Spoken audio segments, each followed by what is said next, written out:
Another thing people are claiming is I always care about other people's finances and not my own. This is not true.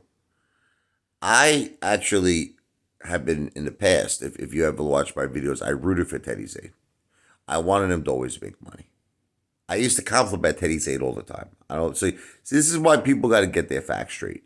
When I started to turn against Teddy Zane was when he started asking people for money because Teddy Zane is not a financial planner. He doesn't have a financial any type of certifications or license that gives him the right to do that. And on top of that, it was just the way he was acting. It was like he was flaunting his money. Look, I got a new Corvette.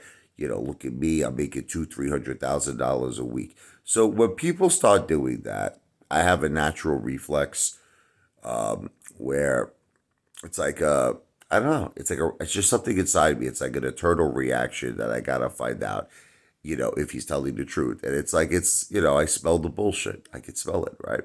So I started doing some due diligence on him, and I saw that time where he put out that TV video when he was the gym closed down 2020. The guy was crying the blues.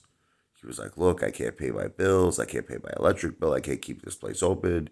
Now, granted, millions and millions of Americans were struggling, small business owners all over the country, but they're not claiming to be millionaires. Now you see the pizzeria that he closed down. It apparently looks like, look, I'm going to say allegedly closed down because when you call it up, if there was another pizzeria owner, most likely they would have kept the same number because he already established certain amounts of people who recognize that phone number. That phone number is worth money because they call in probably for takeout, and he's established it. And no pizzeria would take another number. It doesn't make any sense. If you're buying a business, you're buying it for its merit, you're buying it for its reputation because it's established. So one of the things that come with it is the phone number.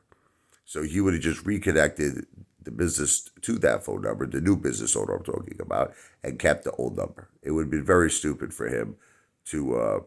It'd be very stupid for him if he did buy that business because it was established for him to just completely start a new number. That's. I don't think I've ever heard of anything like that in my life. I mean, the whole purpose of buying a business is because you're buying its clientele. You're buying because it's established. So that would be you're also buying the phone number, correct? Okay. But when you call the business, I think it's out of service from what I was told. Again, I didn't do it. I get messages from apes. I'm just saying that, look, people like Teddy Zane piss me off. I don't care if he gets mad at me. I don't care if he hates me. I don't care if he ever wants to talk to me again. I don't even care if he gets angry enough that he even wants to potentially sue me. Because, look, Teddy, you're asking people for money. You're asking people, you're telling people they lost on AMC. These are your exact words. You got beat, you got lost. You can make all your money back by giving me $10 a month. I mean, man, that is like the most insane, crazy comment. It's if that is a financial advice, Teddy, that you're telling people they can make back their AMC money by giving you $10 a month. Now, look, if Teddy is going through financial trouble, we all do. What do you think? I haven't gone through financial troubles in my life many times. I had a GoFundMe page for my wife. When she first had breast cancer, I didn't have money back then. That was a very, very hard time of my life.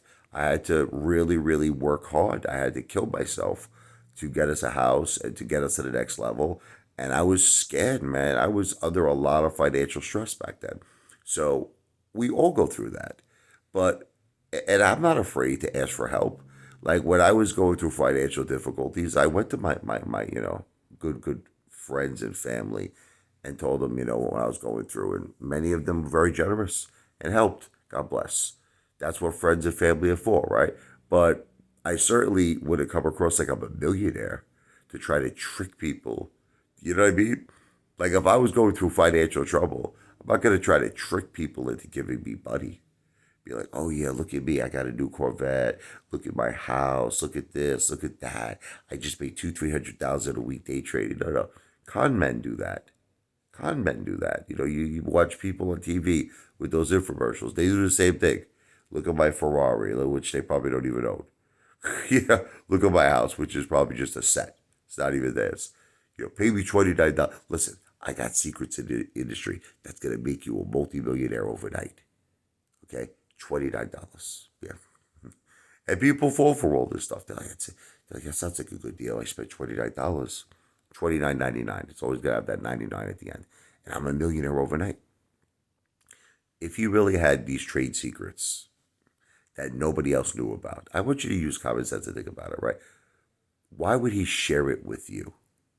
Right? Where now you could, you know, basically you and millions of other people, it's no longer trade secrets anymore, right? I love what they say, it's no competition. Well, will be competition when a million people are doing the same thing. Isn't that competition? But you're entering an industry with no competition. So Teddy Zane has become that infomercial to me, and there's just something rotten in Denmark. That's why I call out his BS, but specifically that he's trying to make AMC look bad. He's trying to get apes to sell. And that's really what pisses me off about Teddy. It's one thing you're asking people for money when you're not a financial planner. That's just breaking the law, potentially, allegedly, because I'm not a securities lawyer. But it's another thing that you're telling people to sell. Now, not only are you potentially breaking securities laws, but you're also breaking my laws, the Apefather's laws. Okay, my laws of I want the Moaz. We all want the Moaz. You're gonna kill our dream, Teddy. You're a part of the problem, not a part of the solution. So anyway, this video is not financial advice. I'm not a financial planner. I'm an entertainer. AMC to Pluto.